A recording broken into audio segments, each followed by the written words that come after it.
आणि परमात्म्याने काला केला, तोच काला संतांनी पंढरपुरामध्ये केला. एकच टाळी झाली चंद्रभागे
एकच गाडी झाली चंद्रभागे वाळवंटी.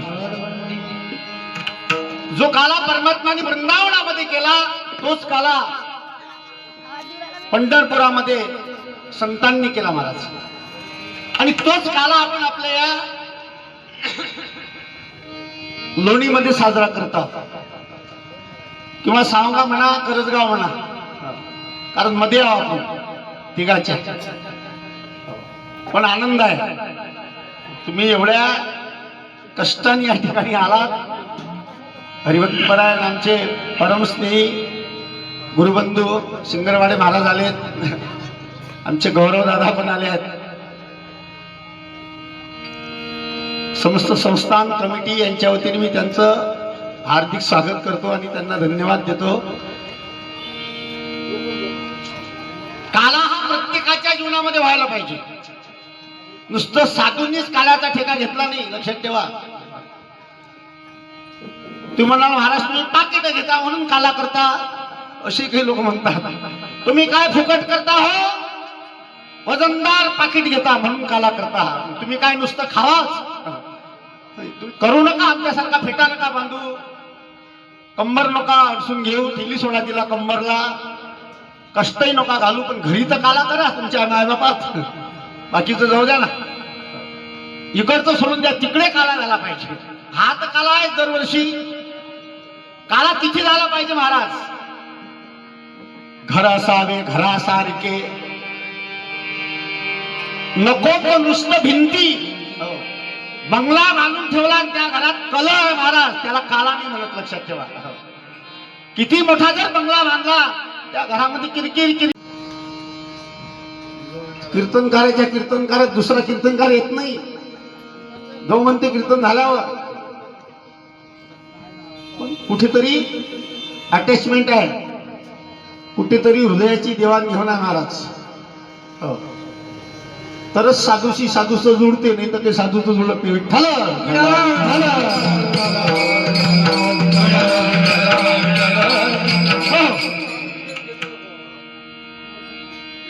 गोकुळीच्या सुखांत पार नाही लेका. परमात्म्याचं प्राकट्य आपण लीलाकडे येऊ. परमात्म्याच्या लीला सांगण्याकरता अधिकार लागतो बघा.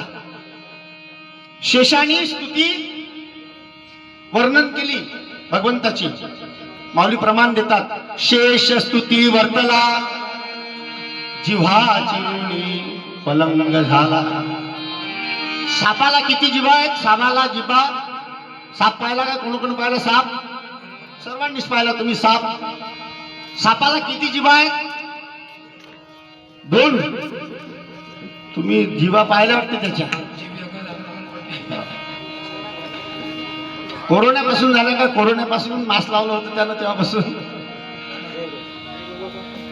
त्याच्या जिभा का बरं झाल्या? सापाच्या 2 जिभा.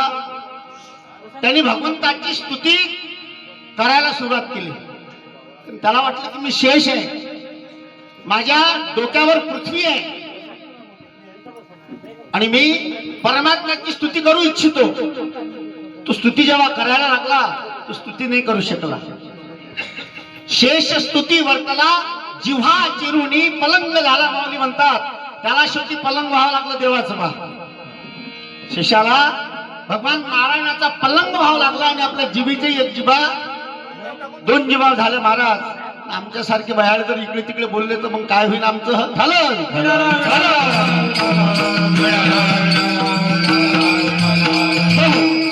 अधिकार लागतो बघा. पण अलीकडे महाराष्ट्रीय संतांची कृपा आमच्यावर आहे. संत आले, संतांनी परमात्मा अतिशय सोपा करून ठेवला. आला नावा रूपा तुका म्हणे केला सोपा. तो निर्गुण परमात्मा सगुण साकारामध्ये सर्व समाजाला दिला संतांनी. आणि जो परमात्माचा रस आहे, रस वैस रस घेवा लब्धानंदी भवती. परमात्मा स्वतः रस स्वरूप आहे आणि तोच रस संतांनी सेवितो हा रस वाटितो अनेका. तो परमात्माचा भक्तिरूपी रस सर्व समाजाला दिला. संतांचा तो अधिकार होता. मार्ग दावूनी गेले आभी दयानिधी संतले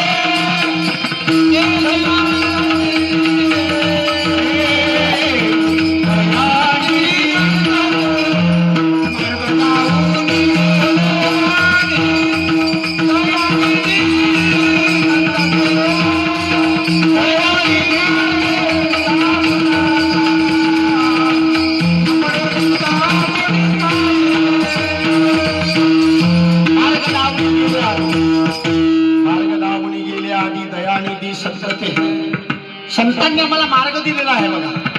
त्या मार्गावर आम्हाला चालायचं आहे. काला परमात्म्याचा आहे,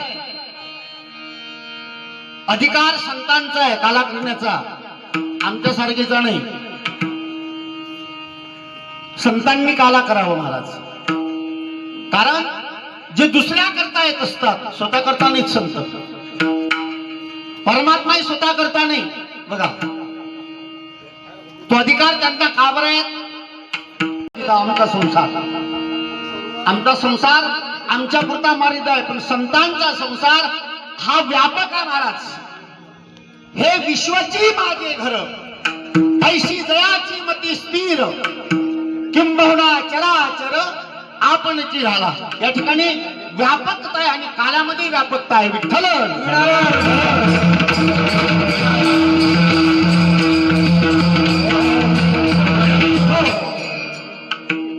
नाही, दुसऱ्याचंही कधी कधी आपल्या काठीत घ्या लागते. विठ्ठल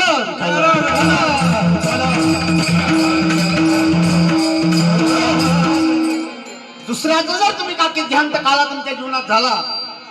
दुसऱ्याचं दे फेकून घ्या आपलं उचलून, त्याला काला नाही होत. लक्षात ठेवा. तेव्हा काला परमात्म्याचा आहे. आणि त्यावेळेला परमात्मा प्रगट झाले. तीन प्रयोजन आहेत देवाचे. धर्माची स्थापना, सज्जनांचं रक्षण आणि दुष्टांचा संहार, त्याकरता परमात्मा आले. आजची अवस्था आहे या भारतभूमीमध्ये बघा. आजही कलह आहे, त्यावेळेलाही कलह होता. रावणाच्या वेळेला, कंसाच्या वेळेला. आजही तीच परिस्थिती आहे. आता कुठेतरी या 5-2 वर्षात 5-10 वर्षात थोडीशी जागा आम्हालाही भेटली. महाराज लोकांना नाही, आमचे वाक्य होते. तीच अवस्था आज आहे. कारण आज या भारतभूमीमध्ये सर्वात मोठं पाप गाईच्या हत्येचं व्हायला लागलाय बघा. तेव्हाही तेच होतं, आजही ते आहे. मी त्या दिवशी बोलून गेलो बोलता बोलता 35,552 यांत्रिकी कत्तलखाने या देशात उघडल्या गेले. केव्हापासून देश स्वतंत्र झाला तेव्हापासून. किती उघडल्या गेले? 35,552 या देशामध्ये यांत्रिकी कत्तलखाने उघडल्या गेले. किती गाईचं रक्त सांडलं सर या भारतभूमीवर. ते पाप कुठे जाईल? कसा देश शांत राहील?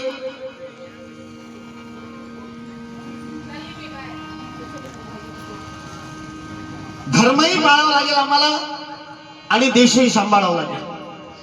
धर्माचं जर आम्ही उल्लंघन करू, धर्माचे देश सांभाळा धर्मही पाळा, देश सांभाळा धर्मही पाळा, संस्कृती सांगे ऐकता ऐकता,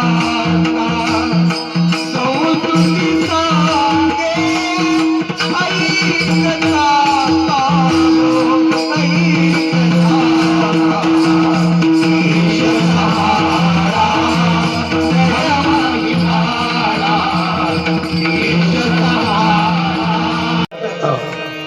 प्रारब्ध कशाला म्हणतात? गुलाबराव महाराजांना वाचा तुम्ही, गुलाबराव महाराज माधानकर.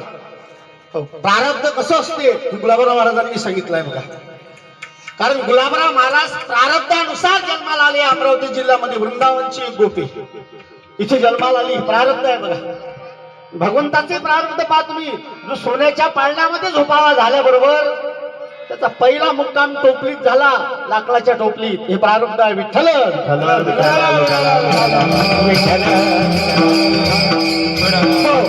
परमात्मा जन्माला आला. कधी जन्माला आला परमात्मा? श्रावण वैद्य कोणता महिना होता? कोणती तिथी होती? अरे अरे, आपला देव जन्माला आला त्या दिवशी. कृष्ण जन्माला आला, जगाचा बाप. त्या दिवशी दिवस कोणता होता? तिथी कोणती होती?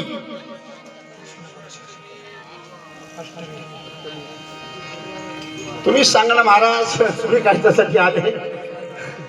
तुमचाही नंबर लावतोच ना आम्ही आता. सुधीर महाराज, आम्ही काही घातले खाते, आता तुमचाही नंबर आहे थोड्या दिवसात. आम्ही तसेच राहू. आम्हाला काही देणं घेणं नाही. धर्मग्रंथ कोणता आम्हाला माहित नाही. रामाच्या बापाचं नाव दशरथ. दशरथाच्या बापाचं नाव राम रामन गंगाराम म्हणणार. राम रामन त्याच्या बापाचं नाव गंगाराम. नाही काय? कसं होईल या देशाचं? तुमच्या हाती पाळण्याची दोरी आहे. जिच्या हाती पाळण्याची दोरी तिचं जगाला उत्तरी. ऐसिली वर्णिली मातेची थोरी, शेकडू साधू भाषा. तुम्ही जर आज मनामध्ये घेतलं तर तुम्ही सावित्रीबाई जन्माला घालू शकता आज या लोणीमध्ये. तुम्ही जर मनावर घेतलं तर अहिल्याबाई होळकर जन्माला येऊ शकते आज. लक्षात ठेवा.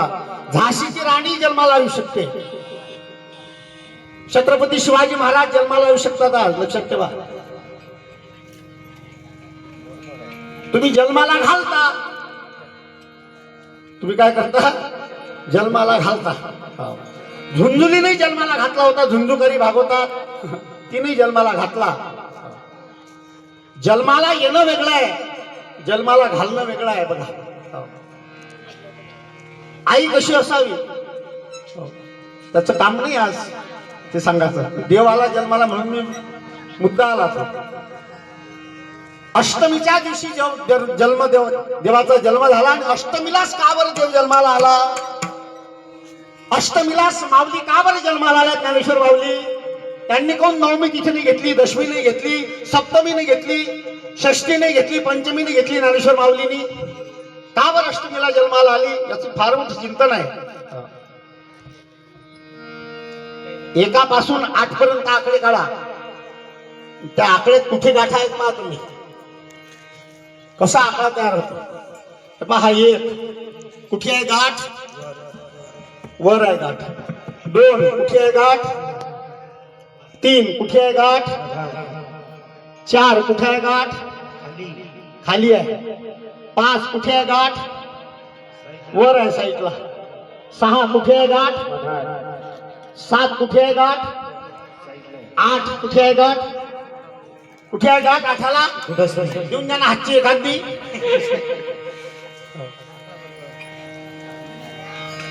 ज्याच्या चित्तामध्ये गाठ नाही बघा. आमच्या सगळ्या गाठीच गाठी आहे. त्याचं नाव ज्ञानेश्वर माऊली आहे. विठ्ठल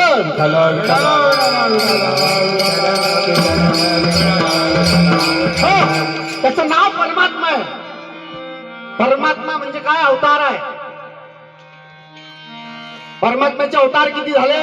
तुम्ही दरवर्षी कथा ऐकता, तुमच्या गावासारखं तर गावच नाही. अन्नदानाच्या बाबतीत, भागवताच्या बाबतीत एक झालं, दुसरं लागलं, दुसरं झालं, तिसरं लागते, चौथं झालं, पाचवं संपलं.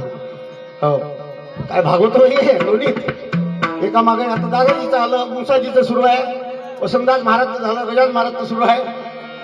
किती भाग्यवान आहात तुम्ही. परमात्मा याचे अवतार 24 आहेत आणि परमात्मा हा अक्षरामध्ये, तुम्ही अंकामध्ये जर लिहिलात त्याची बेरीज 24 येते. विठ्ठल विठ्ठल विठ्ठल. हो, परमात्म्याचा जन्म झाला. अष्टमीला भगवानचा जन्माला गोकुळामध्ये जन्मले. ज्या वेळेला घरामध्ये आनंद होत असतो तेव्हा 12 वर्षांनी जर मुलगा जन्माला आला तर किती आनंद होतो महाराज. 84 वर्षाचं वय नंदबाबाचं होतं. जिथे परमात्मा जन्माला आले तिथे जो आनंद झाला त्याचं वर्णन अभंगाच्या पहिल्या.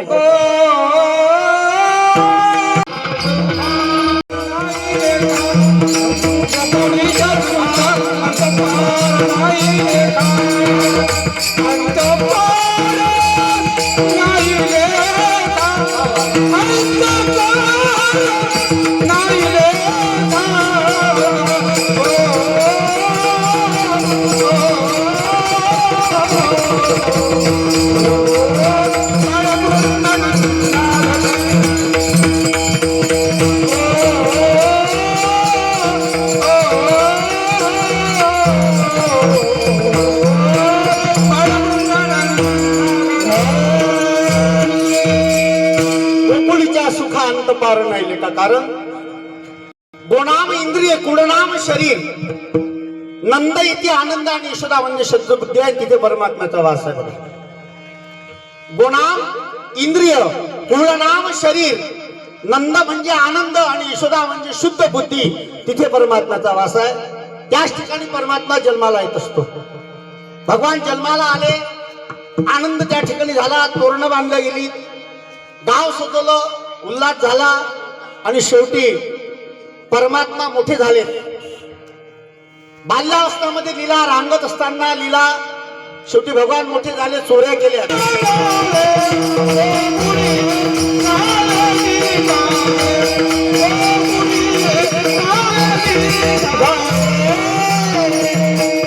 यशोदा कृष्णाला सांगावे गोकुळी राहावे की जावे.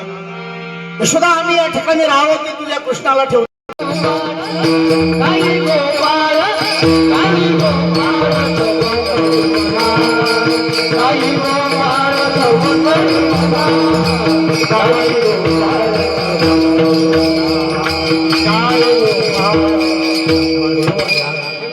उद्या गाई घे, शिदोरी घे आणि रानामध्ये जा.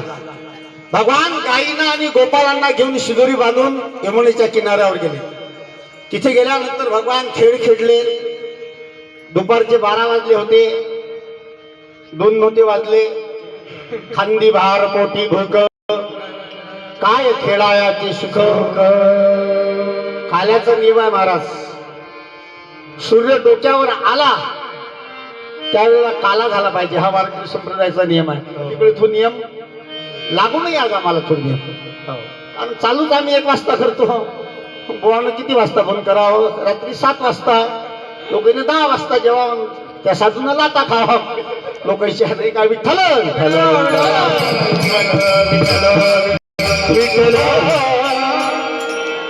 भगवान यमुनेच्या किनाऱ्यावर गेले. तिथे जो प्रसंग नाव आहे काला.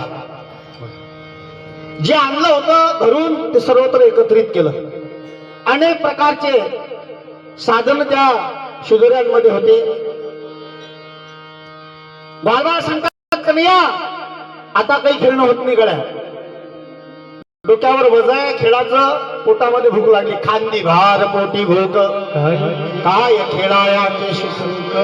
भगवंतांनी सांगितलं मग तुम्ही बसा एका रांगेत. गोलाकार सर्वांना बसवलं देवानी. बघा तिथे जो प्रसंग झाला त्याचं नाव काला आहे. आणि भगवान आपल्या हाताने सर्वांना जीव घालायला लागले. शुकाचार्य वर्णन करतात. विप्रदवेणू जठरपटे शुंगभद्रे चिकक्षे वामे पान. पण ग्वालवाल आणि परमात्मा एकरूप झालेले आहेत बघा. तसा जीव आणि ब्रह्म हे एकरूप व्हायला पाहिजे. त्या ठिकाणी भगवंतांनी सर्वांना जीव घातलं. गोपाल कृष्ण भगवान त्याचं नाव आलाय ज्ञानेश्वर.